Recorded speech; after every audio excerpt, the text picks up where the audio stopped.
अस्सलामुअलैकुम नाजरीन, हम टीवी का ड्रामा सीरियल रोग की अगली एपिसोड में आप देखेंगे कि इधर शाहजेब यही कह रहा होता है रेहान से कि अब तुम्हारी बीवी इस घर में नहीं रह सकती हमारे साथ, क्योंकि सिर्फ और सिर्फ इसी की ही वजह से आज हमें ये दिन देखना पड़ रहा है। अलिशबा की वजह से हम तो किसी को चेहरा दिखाने के भी काबिल नहीं रहे और अलिशबा में इतनी ज्यादा हिम्मत नहीं आ सकती। मैं अच्छी तरह से उसे जानता हूँ, ये सब कुछ मुस्कान का ही किया हुआ है। इसी के दिए गए हौसले की ही वजह से नौबत यहाँ तक पहुंच गई कि उसने हम सबको बताए बगैर ही निकाह कर लिया, जिसके बाद इधर रेहान को ये सब सुनकर बहुत ही ज्यादा बुरा लग रहा होता है और उसके दिल में मजीद नफरत पैदा हो जाती है मुस्कान के हवाले से। फिर वो मुस्कान से यही कह रहा होता है कि मुझे नहीं लगता कि अब हमारा मजीद रिश्ता रह पाएगा।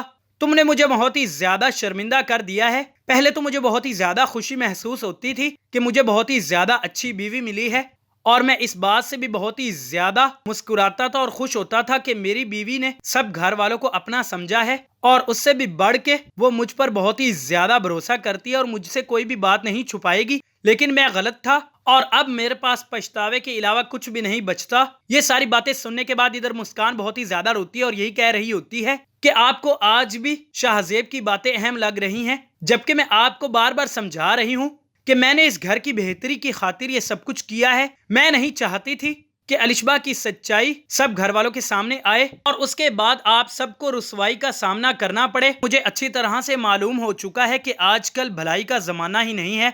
आप तो मुझे ही कसूरवार ठहरा रहे हैं। मजीद आगे आप ये भी देखेंगे कि इधर अलिशबा वो अपने घर तो चली जाती है, लेकिन उसके शौहर की अम्मी वो बहुत ही ज्यादा नाराज होती है अपने बेटे से और यहाँ तक के वो अलिशबा को अपनी बहू तस्लीम ही नहीं करती और यही कह रही होती है कि देखो बेटा, तुमने मेरा बहुत ही ज्यादा दिल दुखाया है, मैं तुम्हें नहीं माफ करूंगी। और इधर तबस्सुम काफी ज्यादा घबरा जाती है और कहीं ना कहीं वो इन तमाम तर चीजों के लिए खुद को जिम्मेदार भी समझ रही होती है और फिर यही सोच रही होती है कि अगर वो शाहजेब की फुप्पो को ये तमाम तर बातें ना बताती तो आज अलिशबा के साथ ऐसा ना होता। तो दोस्तों, अब आपको क्या लगता है कि क्या शाहजेब वो अलिशबा को क्या वापस आने देगा लाइबा और अपने भाई से मुलाकात करने के लिए? और इधर रेहान को कब समझ आएगी कि उसका दोस्त सच्चा है? दोस्तों, आपको क्या लगता है? आप अपनी कीमती राय नीचे दिए गए कमेंट बॉक्स में जरूर बताइएगा और चैनल को सब्सक्राइब कीजिएगा। अल्लाह हाफिज।